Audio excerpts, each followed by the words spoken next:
The United Nations Humanitarian Resident Coordinator in South Sudan, Elaine Nudehu, says the humanitarian situation in the country remains very serious as millions remain displaced. Nudehu adds that in 2020 there will be about 7.5 million people in need of humanitarian assistance as the country has been hit by high floodwaters after recording unusually heavy rain that have affected about 900,000 people.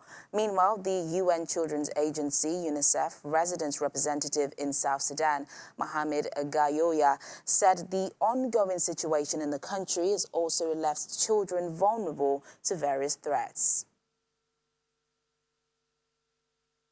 We had a flooding to the level haven't seen in the last 40 years, which has really affected 900,000 people in South Sudan.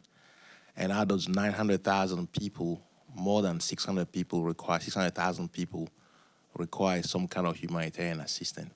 So we have been working really diligently over the past few weeks to respond to that flooding. And you can imagine that many of the counties where the flooding is happening were the same counties where we have vulnerabilities from the past.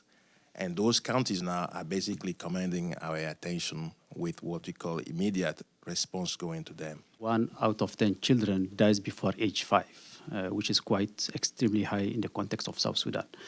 2.2 million children are out of school. And in the context of South Sudan, where the conflict has been ongoing for many years, and with 70% of the population being youth, you can understand that it's quite easy to have these children do whatever the people who are there getting them on board want them to do because they have no access to education. And as we speak, we have about more than 10,000 children who are associated with armed groups.